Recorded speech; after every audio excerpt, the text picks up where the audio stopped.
Hi guys, ഇത് ഞങ്ങളുടെ YouTube ചാനലിലെ ഫസ്റ്റ് വീഡിയോ ആണ് കേട്ടോ. അപ്പോൾ നിങ്ങളുടെ എല്ലാവരുടെയും സപ്പോർട്ട് ഞങ്ങൾക്ക് ഉണ്ടാവണേ. ഇന്ന് ഞങ്ങൾ നിങ്ങളുടെ മുന്നിൽ പ്രസന്റ് ചെയ്യുന്ന നല്ല രുചികരമായിട്ടുള്ള നാടൻ അങ്കമാലി മാങ്ങക്കറിയാണ്. എന്നാ പിന്നെ നമുക്ക് തുടങ്ങിയാലോ.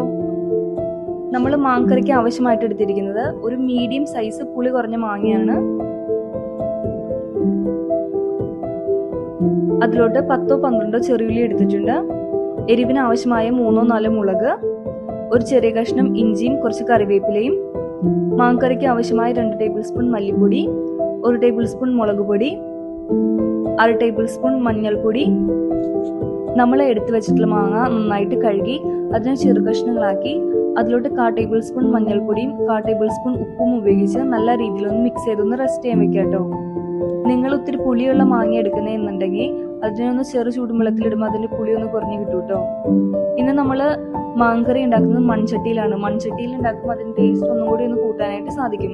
അതിനായി നമ്മളൊരു മൺചട്ടി എടുത്തിട്ടുണ്ട്. അതിലോട്ട് ചെറുതായിട്ട് അരിഞ്ഞ ഉള്ളി, ഇഞ്ചി, പച്ചമുളക്, കറിവേപ്പില എന്നിവയെല്ലാം ചേർത്ത് അതിലോട്ട് 2 ടേബിൾ സ്പൂൺ വെളിച്ചെണ്ണയും 2 ടേബിൾ സ്പൂൺ വിനാഗിരിയും ആവശ്യത്തിന് ഉപ്പും ചേർത്ത് നമ്മൾ കൈ ഉപയോഗിച്ച് നല്ല രീതിയിലൊന്ന് യോജിപ്പിച്ചെടുക്കുന്നുണ്ട് കേട്ടോ. ഇതിലോട്ട് നമ്മൾ മാറ്റി വെച്ചിട്ടുള്ള 2 ടേബിൾ സ്പൂൺ മല്ലിപ്പൊടിയും 1 ടേബിൾ സ്പൂൺ മുളക് പൊടിയും 1/2 ടേബിൾ സ്പൂൺ മഞ്ഞൾപ്പൊടിയും ചേർത്ത് നമ്മൾ നല്ല രീതിയിലൊന്ന് മിക്സ് ചെയ്തെടുക്കുന്നുണ്ട്. എല്ലാവരും കൈ ഉപയോഗിച്ച് തന്നെ മിക്സ് ചെയ്യാൻ ശ്രദ്ധിക്കുക കേട്ടോ. അപ്പോഴാണ് ടേസ്റ്റ് കൂടുതൽ ഉണ്ടാവുക. അപ്പൊ കൈ ഉപയോഗിച്ച് തന്നെ ചെയ്യാൻ ശ്രദ്ധിക്കണേ. ഇതിലോട്ട് നമ്മൾ നേരത്തെ റെസ്റ്റ് ചെയ്യാൻ വെച്ചിട്ടുള്ള മാങ്ങയും കൂടി ആഡ് ചെയ്ത് കൊടുക്കുകയാണ്. അതും കൂടി ആഡ് ചെയ്തിട്ട് നമ്മൾ നല്ല രീതിയിലൊന്ന് മിക്സ് ചെയ്യുന്നുണ്ട്. നമ്മൾ ഈ മാങ്ങക്കറിക്ക് ആവശ്യമായിട്ട് എടുത്തേക്കുന്ന ഒരു മീഡിയം സൈസ് തേങ്ങയാണ്. അപ്പൊ നമ്മൾ തേങ്ങ പിഴിഞ്ഞ് അതിന്റെ പാലെടുത്തിട്ടുണ്ട്. അപ്പൊ നമ്മൾ ഈ സ്റ്റേജിലോട്ട് അതിന്റെ 2ാം പാൽ ഒഴിച്ചു കൊടുക്കാം കേട്ടോ. 2ാം പാൽ കൂടെ ചേർത്തിട്ട് അതിനെ നല്ല രീതിയിലൊന്ന് മിക്സ് ചെയ്തെടുക്കുന്നുണ്ട്. ഇനി നമ്മളിത് അടുപ്പത്ത് വെക്കാൻ കേട്ടോ. ഇനി ഏകദേശം ഒരു 30 മിനിറ്റിന് ശേഷം നമുക്ക് നോക്കാം. ഇപ്പൊ ഏകദേശം 25-30 മിനിറ്റ് ആയിട്ടുണ്ട്. നമ്മുടെ മാങ്ങക്കറിയൊക്കെ നല്ല രീതിയിൽ തിളച്ചിട്ടുണ്ട്. നമ്മുടെ മാങ്ങയൊക്കെ നല്ല രീതിയിൽ വെന്ത് കിട്ടിയിട്ടുണ്ട്. ഇനി നമ്മൾ മാറ്റി വെച്ചിട്ടുള്ള 1ാം പാല്, അതായത് തലപ്പാൽ ഒഴിച്ചു കൊടുക്കാം. തലപ്പാൽ ഒഴിക്കുമ്പോൾ നമ്മൾ അധികം തിളയ്ക്കാതെ ശ്രദ്ധിക്കുക. അധികം തിളച്ച വിനാഗിരി ഉള്ളതുകൊണ്ട് തന്നെ പാല് പിരിഞ്ഞു പോകാനുള്ള സാധ്യതയുണ്ട്. അപ്പോൾ അധികം തിളയ്ക്കാതെ ശ്രദ്ധിക്കുക.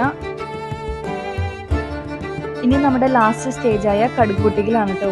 അതിനായിട്ട് നമ്മളൊരു പാൻ എടുത്തിട്ടുണ്ട്. 2 ടേബിൾ സ്പൂൺ വെളിച്ചെണ്ണ, അതിലോട്ട് 1 ടേബിൾ സ്പൂൺ കടുക്, 3-4 ചെറിയുള്ളി, ആവശ്യത്തിന് കറിവേപ്പില, 4-5 വറ്റൽമുളക് എന്നിവ ചേർത്ത് നല്ല രീതിയിൽ ഒരു ബ്രൗൺ ഷെയ്ഡ് ആവുന്നവരെ നല്ല രീതിയിലൊന്ന് വഴറ്റി കൊടുക്കാം. ഇപ്പം നമ്മൾ സ്റ്റവ് ഓഫ് ചെയ്തിട്ട് അതിലോട്ട് ഒരു 1/4 ടേബിൾ സ്പൂൺ മുളക് പൊടി ആഡ് ചെയ്തിട്ടുണ്ട്. ഇനി ഈ കടുക് പൊട്ടിച്ചതിനെ നമ്മൾ മാങ്ങക്കറിയിലോട്ട് ഇടാം കേട്ടോ. മാങ്ങക്കറിയിലോട്ട് ഇട്ടിട്ട് ഒരു 10-15 മിനിറ്റ് അതിനൊന്ന് റെസ്റ്റ് ചെയ്യാൻ വെക്കാം. അപ്പോൾ അതിന്റെ വെളിച്ചെണ്ണ എടുത്ത് മാങ്ങക്കറിയിലോട്ട് ഇറങ്ങുമ്പോൾ അതിന് നല്ല ടേസ്റ്റ് ആയിരിക്കും. ഇപ്പൊ നമ്മുടെ സ്വാദിഷ്ടമായിട്ടുള്ള അങ്കമാലി മാങ്ങക്കറി റെഡി ആയിട്ടുണ്ട്. എല്ലാവരും മസ്റ്റ് ആയിട്ടൊന്ന് ട്രൈ ചെയ്ത് നോക്കണേ. ഇഷ്ടമായ ലൈക്കും കമന്റും ചെയ്ത് ഞങ്ങളെ സപ്പോർട്ട് ചെയ്യണേ.